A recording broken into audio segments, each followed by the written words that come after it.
Não são assim os ímpios, mas são semelhantes à moinha que o vento espalha.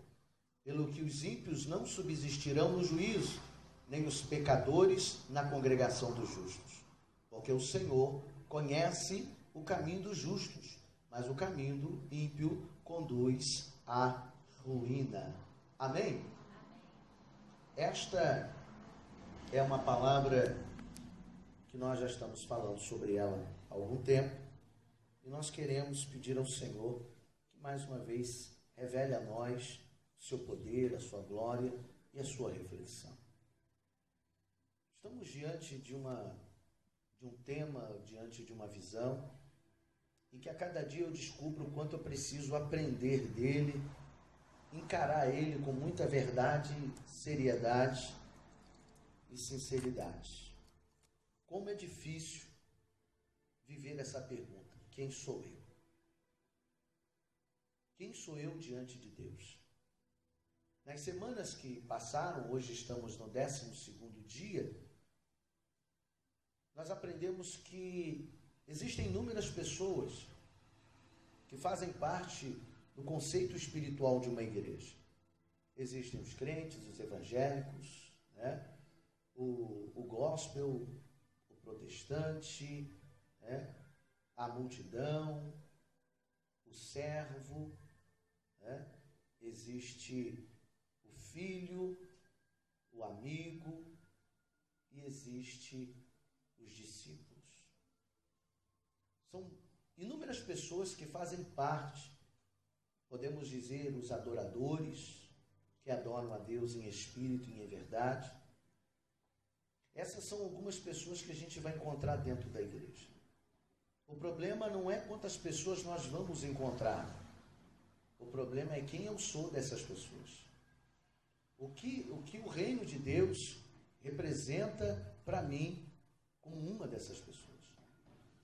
Eu posso ser tudo, mas eu não posso deixar de ser as pessoas mais importantes do reino dos céus.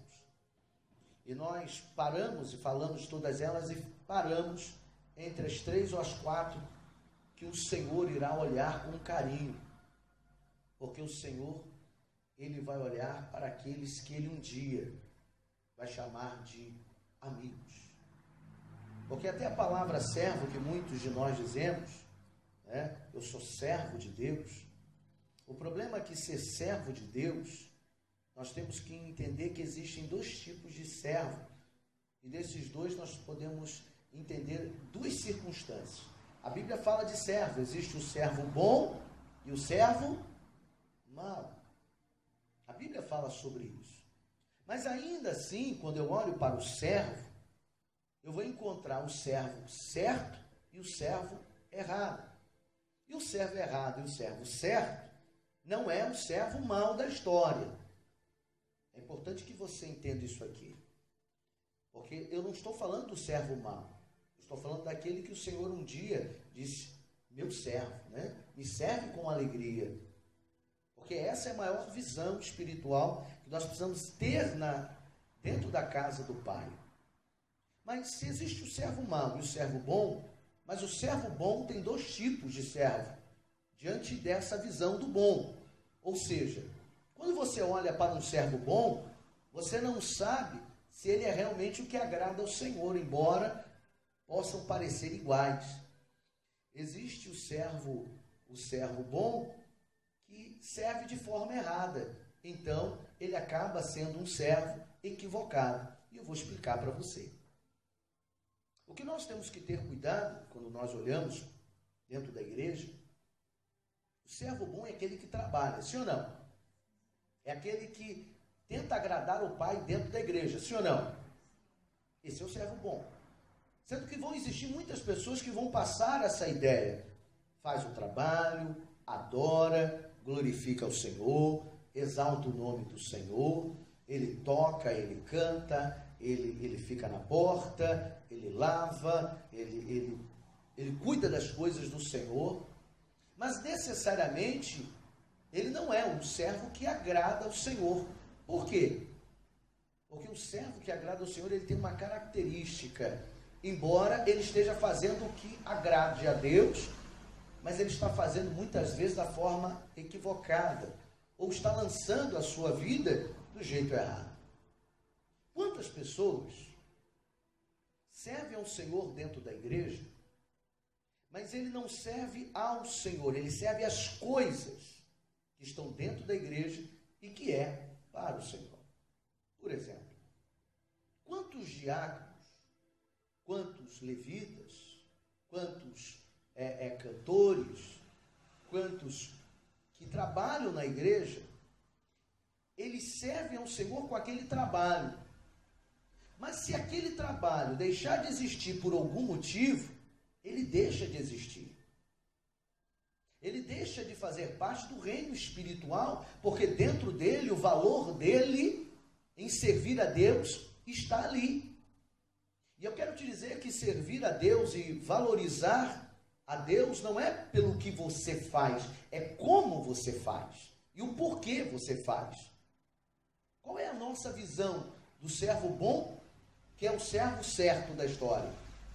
É aquele servo que, se ele, por exemplo, vou dar um exemplo clássico aqui, se muitas vezes o pastor precisa ministrar uma palavra, disciplinar a ovelha por um motivo, mas ele sempre foi ativo, sempre trabalhou. Sabe o que prova que ele é servo ou serva do Senhor? É quando ele faz tudo isso, mas quando ele deixa de fazer tudo isso, ele continua adorando e glorificando o nome do Senhor. Isso é muito sério, porque as pessoas às vezes ficam muito tristes, muito angustiadas, porque não estão fazendo o que sabem fazer, mas é por um breve período, é por um breve momento. Agora, você hoje, e aí eu estou falando até para algumas pessoas aqui, em particular, porque eu tenho que explicar, então eu estou usando até um exemplo muito fácil de ser entendido.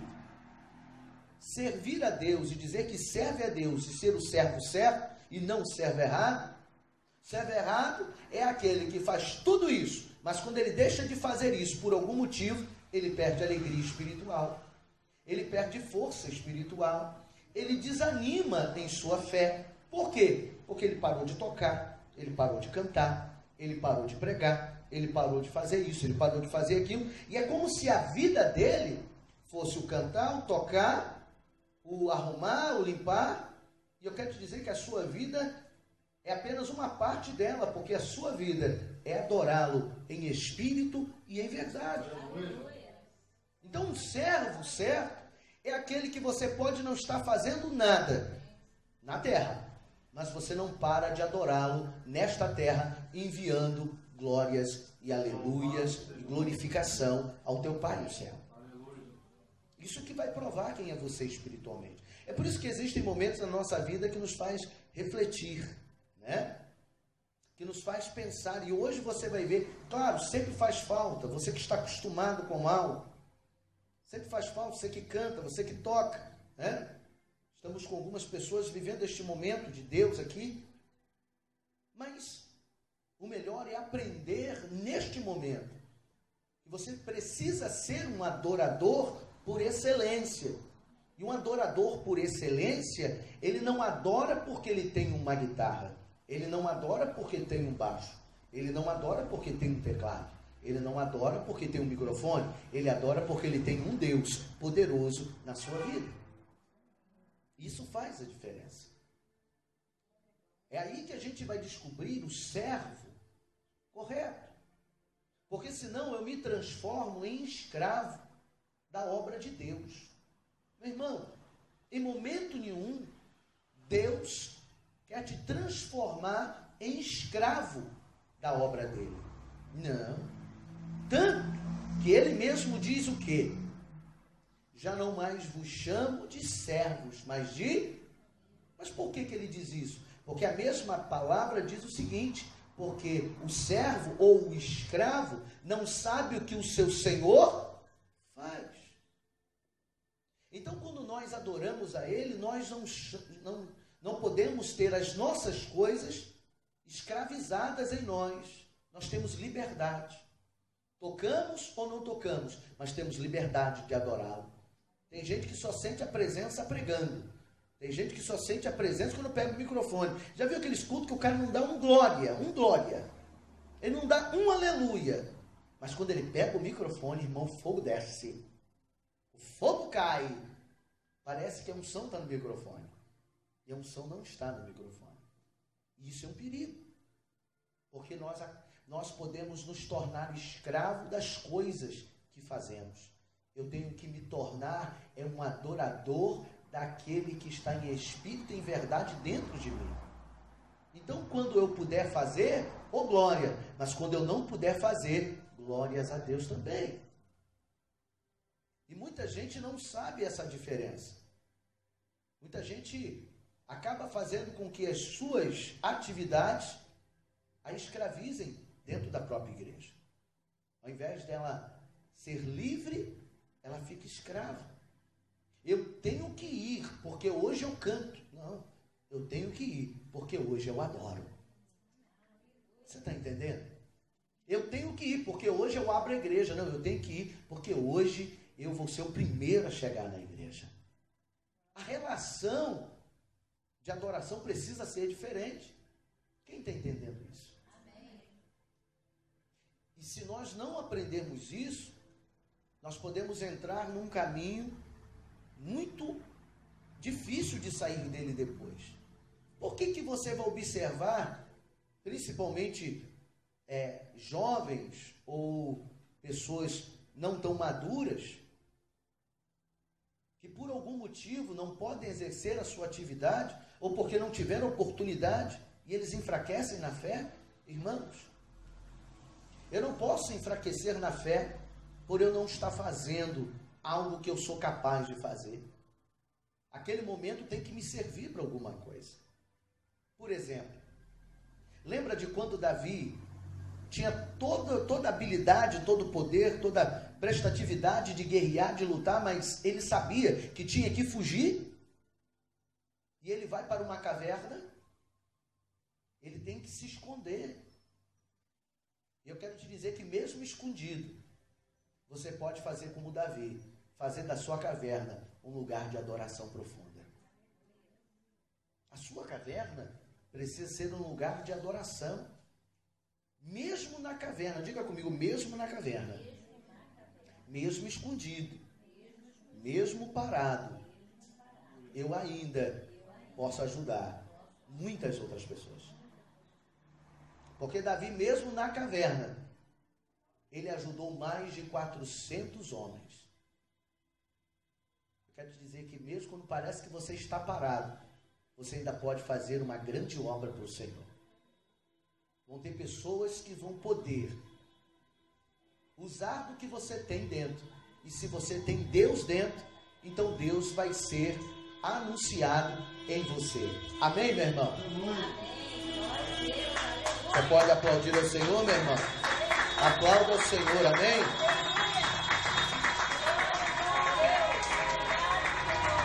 Isso, aplauda, meu irmão. Então vamos mandar glória para cima, glória para cima. Glória para cima. Glória para o Deus poderoso. Aleluia! Eu acho que é assim que a gente tem que fazer diante de toda a nossa vida. Eu sou muito de aprender com as coisas que acontecem. Eu sempre tiro uma lição boa. Tem hora, não estou dizendo que é o adversário, tá, gente? Mas estou dizendo que tem hora que o adversário tenta abafar aquilo que está forte dentro de você. O que você faz? Se cala? Não, é aí que você abre a boca, é aí que você aplaude, é aí que você glorifica, e é aí que nós deixamos de ouvir a voz do adversário e ouvimos apenas a glorificação que saiu de dentro de nós. Amém? É assim que tem que acontecer, né? Porque a gente agiu do jeito certo. Nosso barulho foi muito melhor e maior, amém? Porque o nosso barulho atingiu as regiões espirituais do Senhor. Amém? Então, quando nós olhamos para o servo, nós precisamos nos colocar como servo correto. é aquele que não é escravo das coisas, mas é aquele que serve com alegria. Até para contribuir, a Bíblia diz que você tem que dar com alegria. Se você não der com alegria, aquilo é apenas dinheiro, porque o que produz vitória nas suas finanças é quando você dá com alegria. É quando você deixou de dar dinheiro, mas deu a alegria do teu coração em forma de adoração. Amém? E quando nós continuamos esse contexto dessa palavra, nós então vamos encontrar, os filhos. Os filhos é o que o Senhor quer se revelar a cada um de nós. E nós precisamos nos revelar como filhos. Porque o filho ele tem que aprender a amar o seu pai. O filho ele precisa ser um filho obediente. E quando nós entendemos isso no reino do Espírito, o pai, ele jamais lhe dará pedra. Porque a Bíblia diz que um pai, sendo pecador e sendo mau, ele não vai te dar pedra. Imagina o teu pai espiritual. Às vezes, dentro da igreja, nós somos tudo, menos filhos. Por isso que a Bíblia diz, filhinhos, não pequeis, mas se pecar, existe um advogado fiel. Ele te chama de filhinho. Então, quando a Bíblia fala, ele nos atrai para aquilo que ele nos conhece. Então, ele nos conhece como amigo, como filho e como discípulo. Diga comigo, discípulo. Porque é o que o Senhor quer fazer sobre a nossa vida. Ele quer nos transformar em discípulos. Porque a Bíblia diz que ele ensina os seus discípulos a fazerem discípulos. Ide por todo mundo e pregai o evangelho e fazer discípulos. Fazer discípulo é uma missão nossa. E a cada dia eu vejo como é difícil fazer discípulo. Como é difícil você... Não é difícil de repente pregar, mas é difícil fazer discípulos para o Senhor. Porque as pessoas não querem ser discípulos. As pessoas querem ser o que elas querem ser. E não o que o Senhor quer que elas sejam. Ser discípulo é entender que você está ultrapassando a expectativa do mundo. Você se transformou em filho. Esse filho é um grande amigo do pai. E quem é um grande amigo trabalha como um forte discípulo no reino dele. E quando falamos de discípulos, nós estamos falando daquele que copia o seu mestre. Todo discípulo, ele é a cópia do seu mestre. E é por isso que quando lemos esta palavra, nós vamos entender o porquê precisamos ter cuidado. Porque ele diz o quê? Em Salmo 1, verso 1. Bem-aventurado o homem que não anda segundo o conselho dos ímpios. Um discípulo, ele vai precisar andar debaixo dos conselhos de quem é o seu mestre. Quantas vezes nós aceitamos conselhos de pessoas que não têm referência do mestre? Os seus conselhos podem até serem bons para aquele momento. A pergunta é, o seu mestre lhe daria esse conselho? Nos daria este conselho? Eu acho que cada um de nós temos capacidade de responder isso naquele exato momento. Porque dificilmente você vai ter dúvida se Jesus falaria ou não falaria aquilo. Porque quando você ouve algo, automaticamente você tem uma percepção espiritual daquilo. Às vezes nós vivemos aquela frase, isso não tem nada a ver. Isso não tem problema, não tem nada a ver. Quando a gente chega a dizer que isso não tem nada e não tem nada a ver, é a hora que a gente vai ter que começar a pensar. Tem que começar a analisar. Porque será que Jesus diria isso? Será que ele faria isso? Será que ele agiria desta forma? E é por isso que feliz é o homem, ou seja, bem-aventurado, que não anda segundo o conselho daqueles que não têm conselho. Porque o ímpio, é aquele que é desprovido de uma palavra de sabedoria espiritual. Amém? E nós vamos encontrar ímpios dentro da própria igreja. É por isso que dentro da própria igreja também vamos encontrar pessoas que dão conselhos errados. Conselhos que o Senhor não daria ou não faria. Isso é muito sério. E às vezes seguimos esses conselhos, damos ouvidos a esses conselhos. Permitimos com que esses conselhos baseiem ou norteiem a nossa vida espiritual. Irmão, o melhor conselho é aquele que você tem certeza que Jesus daria para qualquer um. Porque nós sabemos o que é o certo. Nós sabemos o que é o errado. E nós fazemos por quê? Porque ainda temos dificuldade de sermos discípulos do Senhor. Ainda não entendemos a nossa verdadeira missão neste ambiente que nós estamos. Ser discípulo do Senhor não é vir à igreja. Ser discípulo do Senhor não é participar de um culto. Ser discípulo do Senhor é buscar viver uma vida aonde você todos os dias levanta e diz: hoje eu não quero ser repreendido, nem pelo diabo e nem por Deus. Você já levantou pensando assim? Porque muitas vezes o diabo te faz pecar, mas ele mesmo é o primeiro a apontar o dedo na sua cara e dizer: e você é crente? Você é da igreja. Tomara que você nunca tenha passado por isso. Se passou, é a parte mais chata, dá um balde de água fria na sua alma. É quando você comete uma falha, e essa falha é perto de alguém que te conhece. E ela diz para você a seguinte frase: mas você não é crente? Você não é da igreja? Isso pode lá?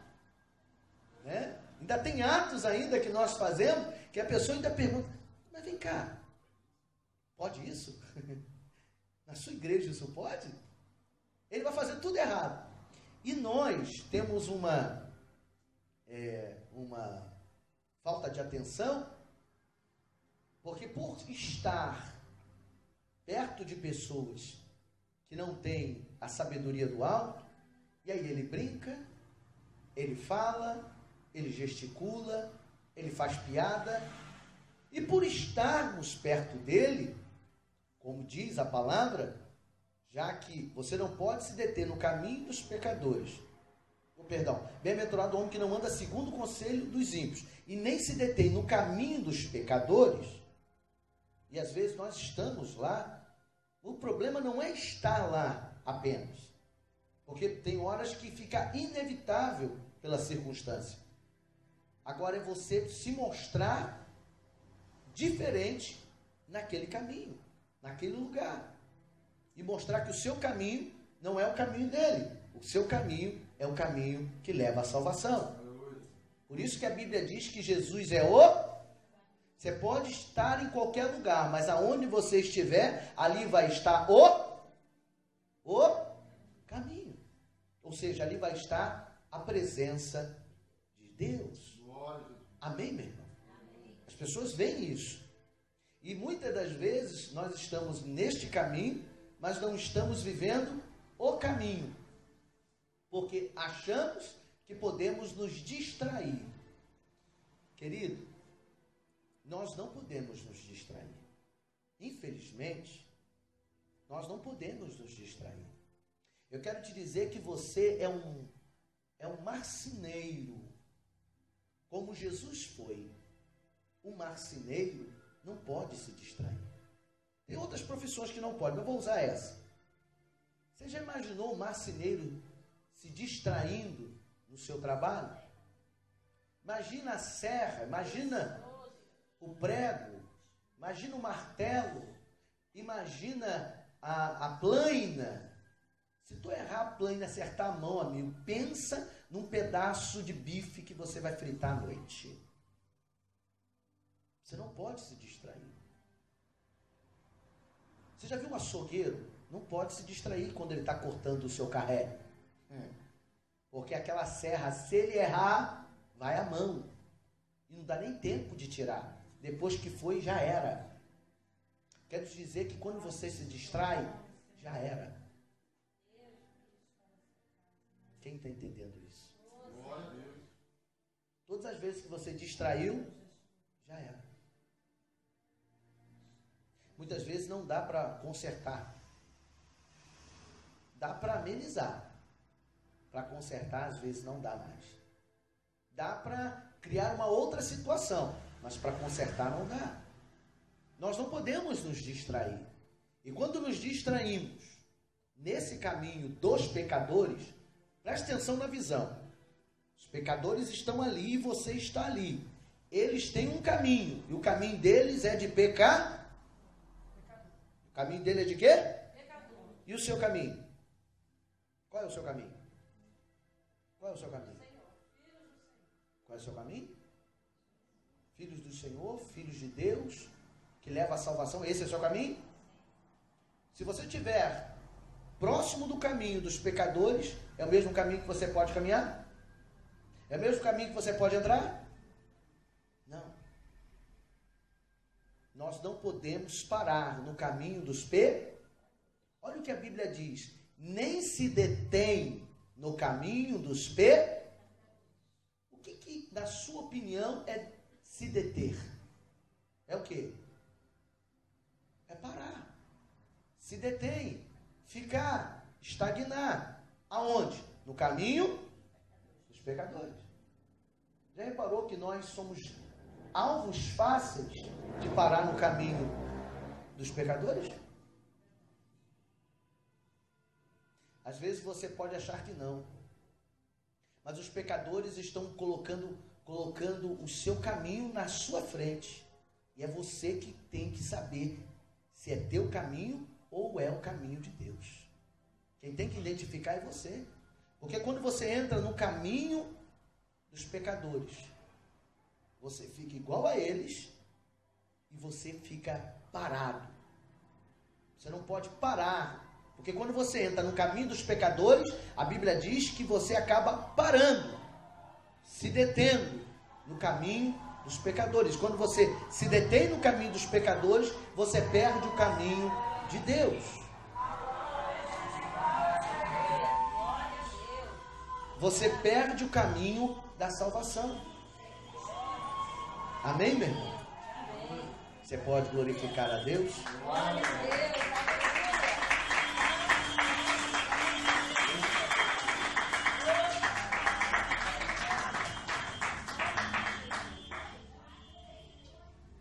Quando a gente fica no caminho dos pecadores, mesmo que sem querer, a nossa vida para.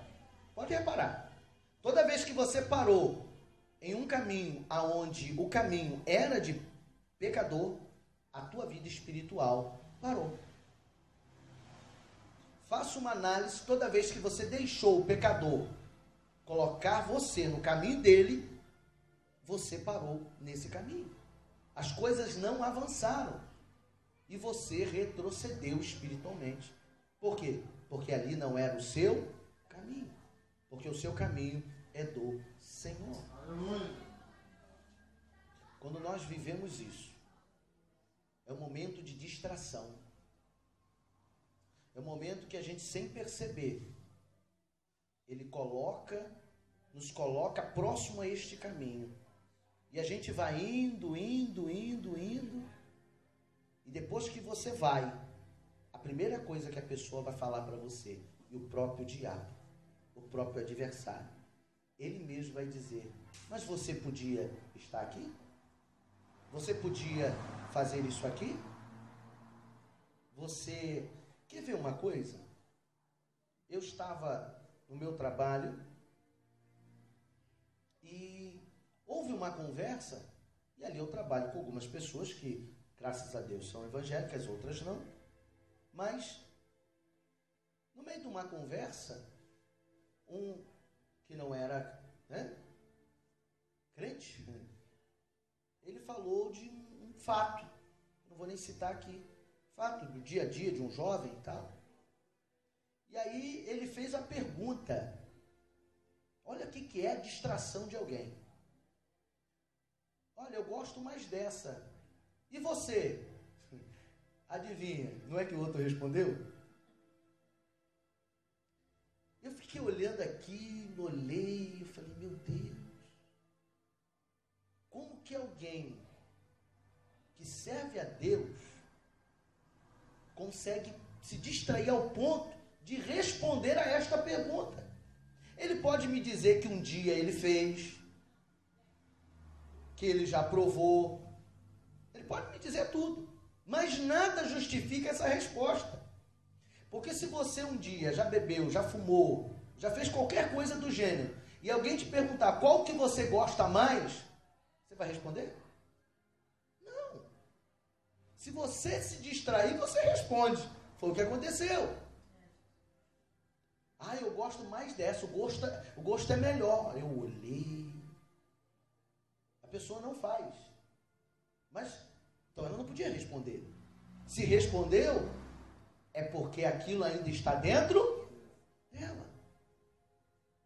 É um perigo. O mundo tem que sair de dentro de nós. Se o mundo não sair de dentro de nós, é como se a gente estivesse parado no caminho dos pecadores. Amém, meu irmão? O que a nossa, aí eu digo a nossa igreja, que a nossa igreja precisa, é se tornar a cada dia uma igreja não ouvinte apenas da palavra. E nem vou falar praticante não, isso é obrigação. Nós precisamos nos tornar mais espirituais, irmãos. Nós precisamos ser mais espirituais. A gente precisa enxergar o caminho do pecador para que a gente não entre nele. Sabe por que os crentes, os evangélicos, os gospels, os protestantes e tantos outros que eu já citei nas mensagens anteriores, eles entram no caminho dos pecadores? É pelo simples fato de não perceber que aquilo é caminho de pecador. Por quê? A nossa distração nos leva a ir a um lugar aonde nós não queremos ir, irmão. Você já entrou em rua errada? Mesmo sabendo o lugar? E por que você entrou errado? Porque você se diz? Infelizmente, o diabo ele é paciente e você distraído. Imagina essa combinação. Diabo paciente e você distraído. Todo momento ele joga. A hora que ele distrair, ele entra. Ele é paciente. O que eu estou falando é para a sua vida espiritual. A nossa distração nos torna pessoas menos espirituais.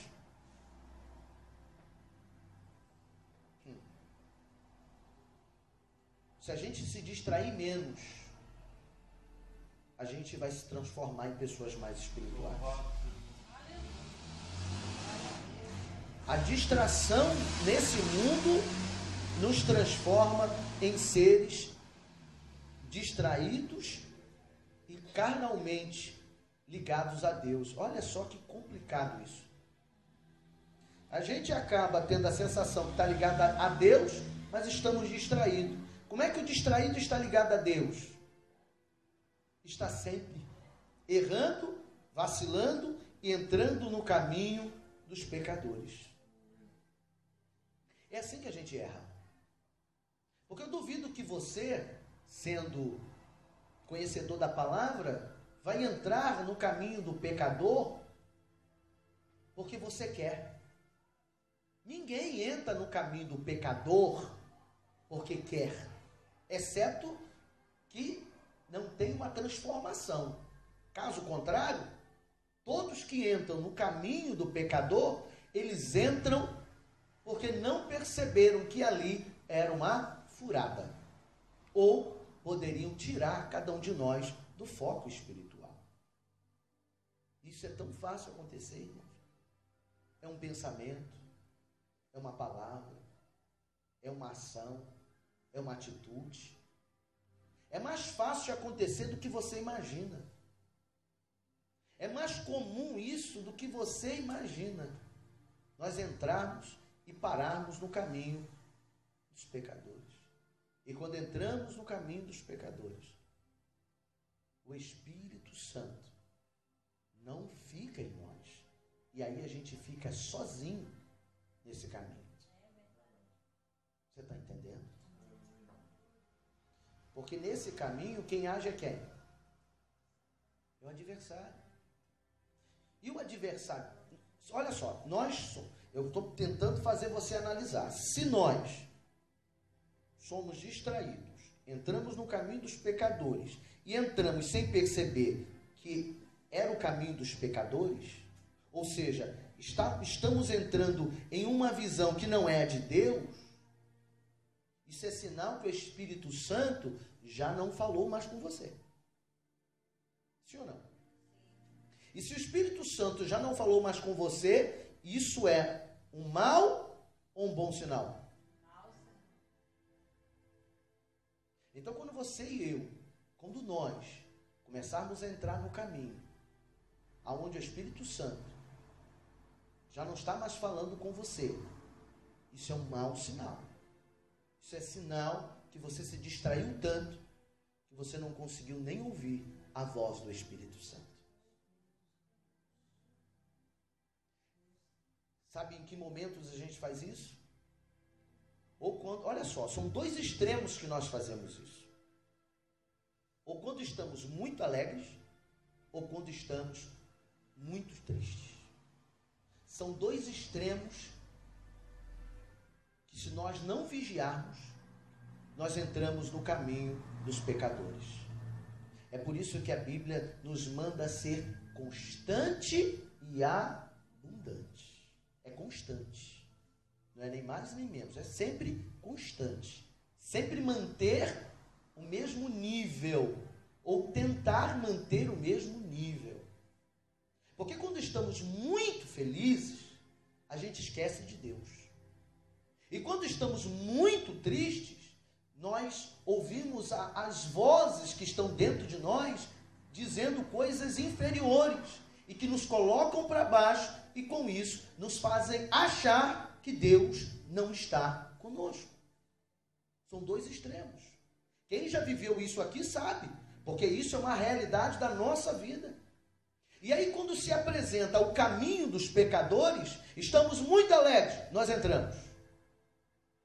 Quando estamos no caminho dos pecadores, estamos muito tristes, também entramos. Quando estamos muito alegres, falamos o que não presta. Jogamos conversa fora. Falamos sem pensar, porque estamos muito alegres. A minha esposa, ela fala algo para mim, e que para mim, eu tenho que ficar vigiando muito. Eu vigio muito, tento vigiar, porque eu preciso vigiar. Ela sempre diz algo para mim, né? Você não pode se empolgar. Você não pode viver de empolgação. Às vezes, ela pode até achar que eu não guardo, mas como eu guardo, aquilo bate na minha cabeça. Opa! Quando você estiver muito alegre, cuidado. Quando você estiver muito feliz, cuidado.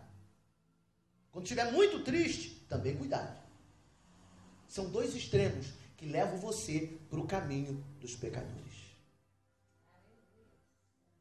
Isso é para entender no reino do Espírito, tá? Porque nós erramos é aí. Porque quando a gente se empolga, a gente mostra o que não é para mostrar.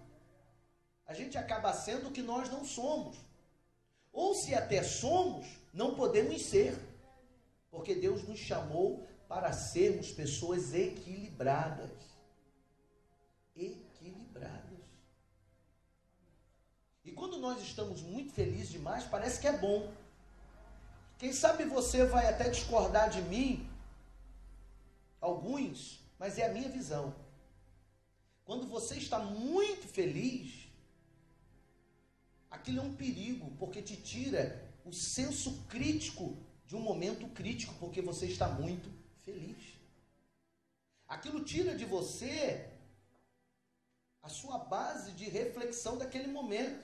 Vamos fazer, porque eu estou muito feliz. Deus me deu muito, então vamos fazer. Eu estou muito feliz. Só que você esquece que alegria e tristeza é um estado de espírito. Diga comigo, alegria e tristeza é um estado de espírito. E o que acontece com o estado de espírito? O estado de espírito é aquilo que nós temos e deixamos de ter. Ora estamos muito felizes e ora não podemos estar muito tristes. É por isso que a sua fé não está baseada nem na sua alegria e nem na sua tristeza. Se você entender, absorver e caminhar nessa visão, o dia que você estiver muito alegre, você ser espiritual, quando bater a tristeza, você vai continuar espiritual. Quando você estiver muito triste e Deus te der alegria, você não vai perder a mão espiritual que há dentro de você. Porque você vai ser o mesmo. Porque alegria e tristeza é um estado de espírito. Tem dia no culto que você está muito alegre, mas tem dia que você está triste. Aí eu te pergunto, a sua adoração pode ser medida pela sua alegria ou pela sua tristeza? Não. Você pode até adorar a Deus com aquela dificuldade, porque você está triste, mas você está adorando a Deus. Você está colocando no Senhor a sua petição. É diferente. Porque quando nós permitimos que a alegria ou a tristeza modifique o caminho de Deus, nós corremos sérios riscos de entrar no caminho dos pecadores. Porque aonde está o caminho dos pecadores? O que é que norteia um pecador na vida, gente? O que é que faz um pecador viver? Olha só o que eu vou te dizer. O que é que faz um ser comum, sem Deus, viver? Ele vive só pelos sentimentos que ele tem. Ele vive ou pela alegria que tem ou pela tristeza que tem. Isso é sério. As pessoas vivem os sentimentos. Só que nós, conhecedores da palavra, não vivemos por sentimentos. Nós vivemos pela fé. Não é isso que a Bíblia diz? É tão simples o que eu estou falando, mas eu sei o quanto está sendo difícil para alguns me entenderem. Mas é preciso entender. Porque eu não vivo por sentimento. Chorar faz parte. Sorrir faz parte. Mas só faz parte. Porque a minha vida, ela não é nem triste e nem alegre. Ela é de Deus. Quando a sua vida não for nem alegre nem triste e for de Deus, nada te separará do amor de Deus. Por isso que a Bíblia diz isso. O que me separará do amor de Deus? A tristeza, a escassez, os fracassos, angústias. O que me separará do amor de Deus? Nada. Os seres humanos, sem Deus, eles são norteados pelos seus sentimentos. E agora, eu não sei se isso vai ser uma boa ou uma péssima notícia para você. Quantos de nós estamos dentro da casa de Deus e a nossa vida espiritual, ela não é por fé, mas é por sentimentos? Quantas vezes o que nós achamos que é fé, na verdade é só sentimento. É só sentimento. O grupo de louvor está cantando, é uma alegria. Que culto bom, que culto alegre. Não deixa de ser, porque o louvor cantou e foi uma bênção. E o dia que o louvor não cantar bem? O que é que está norteando a minha fé naquele dia? É os acertos do louvor ou é o meu acerto com Deus? O que é que te faz glorificar a Deus nessa noite? É uma mensagem recheada de muito glória a Deus, aleluia, onde, eis que te digo, eis que te falo, recebe, toma posse, dá uns gritos, dá uns berros, e aí você recebe a unção de Deus. E aí aquele culto foi bom?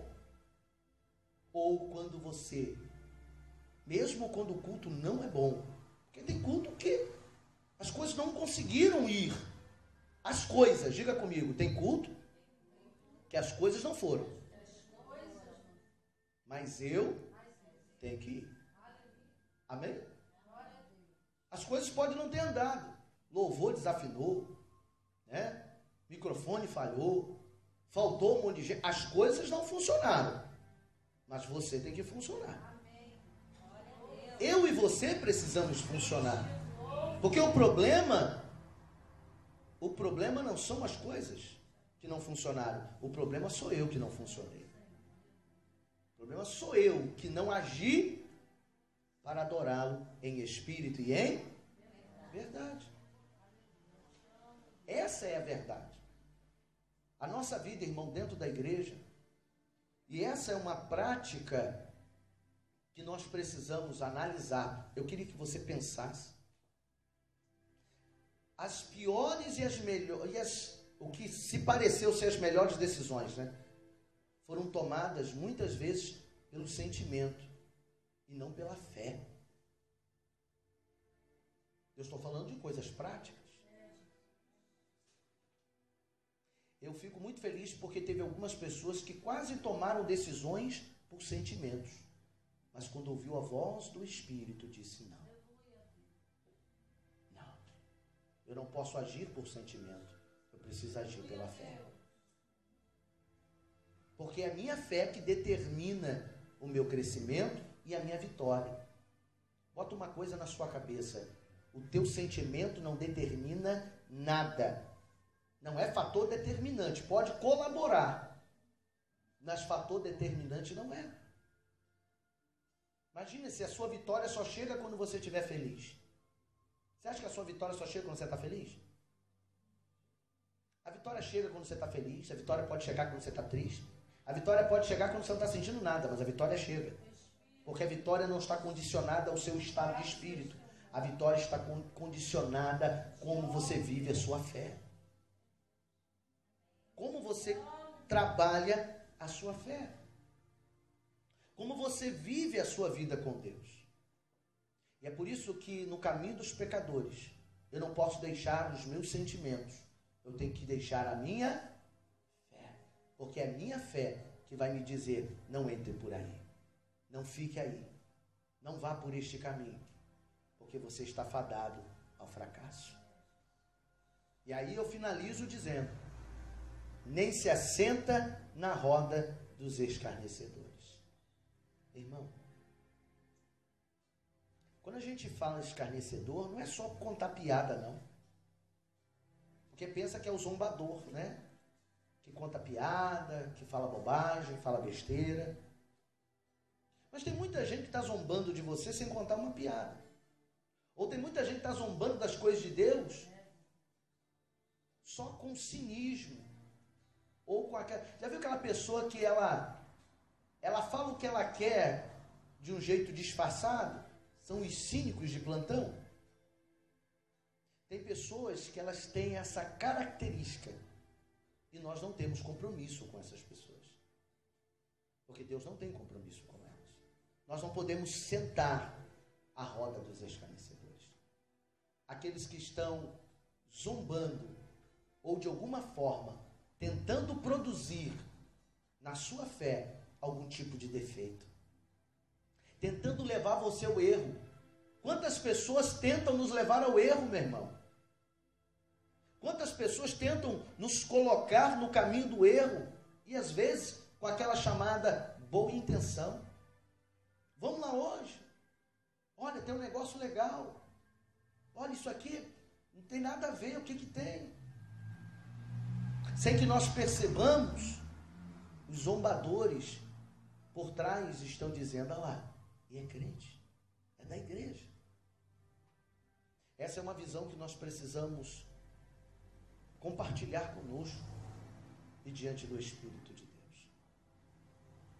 Porque só os espirituais não deixam o Senhor sofrer nenhum dano através da nossa vida. Porque Deus, diz a Bíblia, que Ele não se deixa escarnecer. Amém, meu irmão? Tem pessoas que querem zombar, mas deixa eles na mão de Deus. Deixa eles brincarem, porque na mão de Deus eles vão estar. E você está do lado certo, do lado da guarda e da proteção do Senhor. O que nós precisamos é levantar em nós a nossa fé, a nossa espiritualidade. Irmãos, nós precisamos ser mais espirituais. Sabe, não é que você não seja, mas nós precisamos trabalhar mais as nossas espiritualidades dentro da nossa igreja, dentro da nossa vida em comum. Observarmos os fatos de forma espiritual através da nossa fé. E não deixar com que a nossa carne seja o fator determinador das nossas atitudes. Quem tem que tomar as decisões é o Espírito de Deus que habita em nós. Quando o Espírito de Deus habita em nós, o espírito das trevas não consegue agir em nossa vida. Amém, meu irmão? Amém. Quantos creem nisso? Eu quero orar com você. Eu quero clamar com você.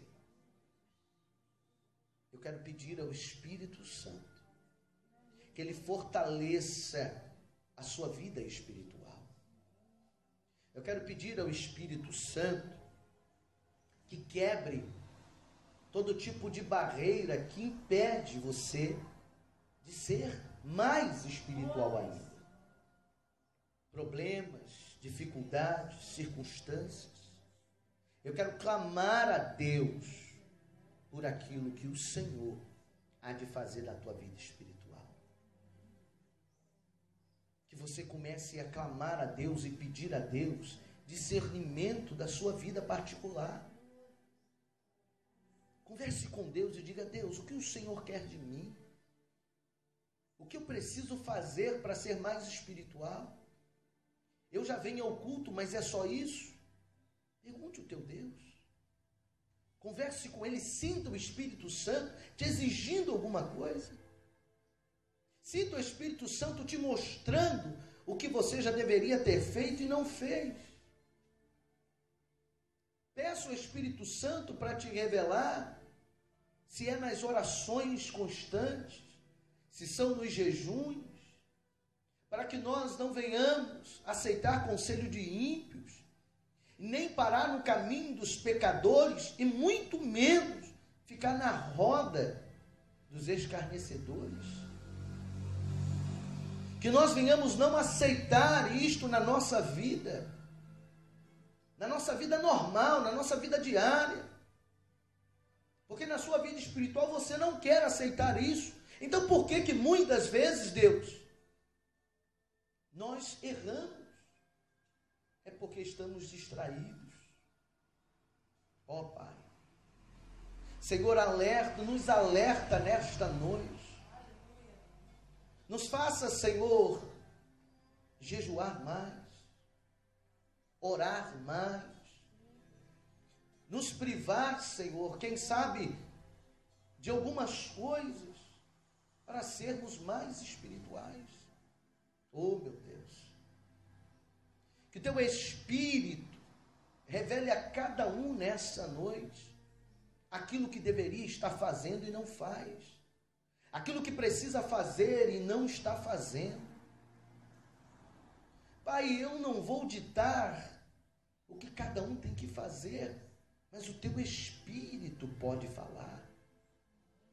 O Teu Espírito pode levantar, meu Deus, homens e mulheres ainda mais fortes no reino do Teu Espírito, para combater o mal e estabelecer força no reino do Espírito. Que nessa noite, meu Deus, o Senhor venha levantar os Seus filhos, quebrar, ó Pai, toda a frieza espiritual, levantar adoradores em espírito e em verdade. Que a tua graça, o teu poder e a tua misericórdia atinja as nossas fragilidades e fortaleça-nos, Senhor, nesta noite. Nos conduza, Senhor, para este caminho que não é dos pecadores, mas é o caminho, que é a verdade e a vida.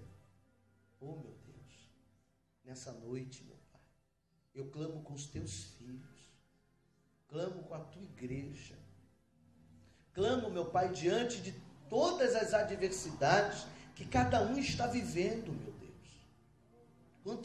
Quantos problemas, quantas crises que muitas das vezes nos afastam desta vida espiritual, nos impede de chegar a esta visão. Quantas barreiras o adversário coloca para tirar de nós o ânimo, o gozo, a alegria de crescermos espiritualmente. Quantos problemas nos sobrevêm e desgastam, quem sabe, a nossa vida. Mas Deus, nesta hora, Senhor, eu quero te pedir do reino espiritual, quero te pedir, Senhor, com toda a minha força, com a minha alma, Pai, diante do teu altar, lança sobre os teus filhos nessa noite posicionamentos espirituais, visões celestiais. Quebra, meu Deus, todas as nossas carnes. Tira de nós, Senhor, aquilo que não produz nada. Se não produz nada, não precisa ficar dentro de mim. E muitas vezes o que é nada vira uma pedra de tropeço em minha vida. Oh, Senhor, faça dos teus filhos, Senhor, nessa noite, Pai, uma reflexão espiritual, porque eu quero ser discípulo do teu reino, discípulo da tua glória, discípulo da sua manifestação, Deus. Eu preciso disso, meu Deus. Eu preciso, porque só um discípulo resiste às astutas ciladas do diabo. Só um discípulo consegue ficar de pé quando nos encarceram, quando nos aprisionam, mas ainda assim, nós, à meia-noite, conseguimos cantar.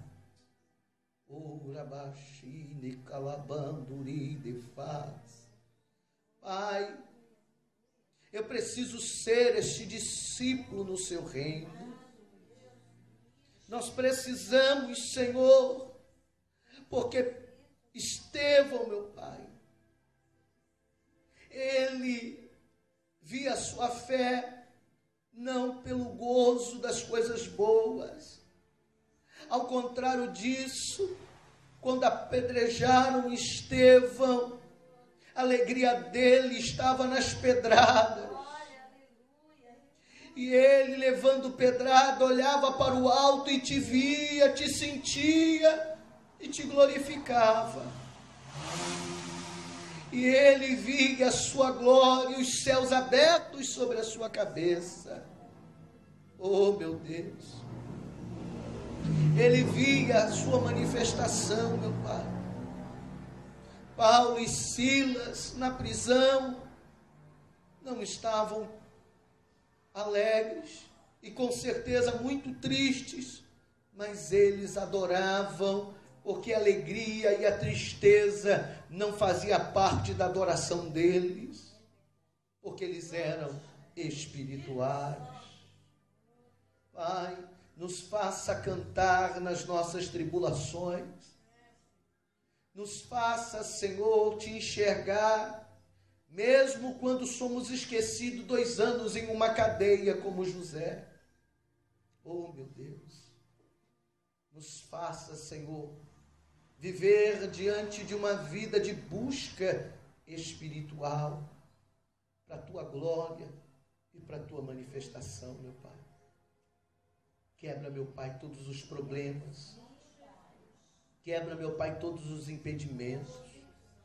E gera, Senhor, no reino do teu Espírito, uma palavra dos altos céus para quebrar todo impedimento agora. Em nome de Jesus. Em nome de Jesus. Em nome de Jesus. Que o bem de Deus alcance o coração dos seus filhos nessa noite. E se você crê nisso, glorifique, exalte o nome do Senhor Jesus. Aplauda Ele, glorifica Ele, em nome de Jesus. Não são assim os ímpios, mas são semelhantes à moinha que o vento espalha. Pelo que os ímpios não subsistirão no juízo, nem os pecadores na congregação dos justos. Porque o Senhor conhece o caminho dos justos, mas o caminho do ímpio conduz à ruína. Amém? Esta é uma palavra que nós já estamos falando sobre ela há algum tempo, e nós queremos pedir ao Senhor que mais uma vez revele a nós o seu poder, a sua glória e a sua reflexão. Estamos diante de um tema, diante de uma visão, e que a cada dia eu descubro o quanto eu preciso aprender dele, encarar ele com muita verdade, seriedade e sinceridade.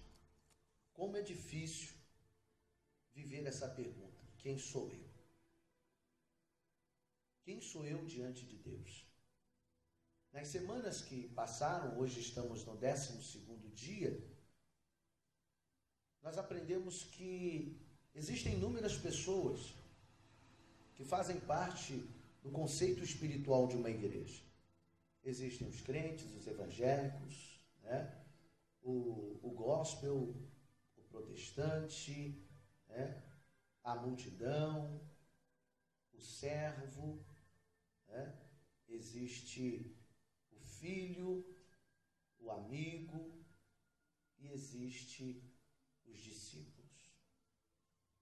São inúmeras pessoas que fazem parte, podemos dizer, os adoradores, que adoram a Deus em espírito e em verdade. Essas são algumas pessoas que a gente vai encontrar dentro da igreja. O problema não é quantas pessoas nós vamos encontrar. O problema é quem eu sou dessas pessoas. O que o reino de Deus representa para mim como uma dessas pessoas. Eu posso ser tudo, mas eu não posso deixar de ser as pessoas mais importantes do reino dos céus. E nós paramos e falamos todas elas e paramos entre as 3 ou as 4 que o Senhor irá olhar com carinho. Porque o Senhor, Ele vai olhar para aqueles que Ele um dia vai chamar de amigos. Porque até a palavra servo, que muitos de nós dizemos, né? Eu sou servo de Deus. O problema é que ser servo de Deus, nós temos que entender que existem 2 tipos de servo. E desses 2 nós podemos entender 2 circunstâncias. A Bíblia fala de servo. Existe o servo bom e o servo mau. A Bíblia fala sobre isso. Mas ainda assim, quando eu olho para o servo, eu vou encontrar o servo certo e o servo errado. E o servo errado e o servo certo não é o servo mau da história. É importante que você entenda isso aqui. Porque eu não estou falando do servo mau. Estou falando daquele que o Senhor um dia disse: meu servo, né? Me serve com alegria. Porque essa é a maior visão espiritual que nós precisamos ter dentro da casa do Pai. Mas se existe o servo mau e o servo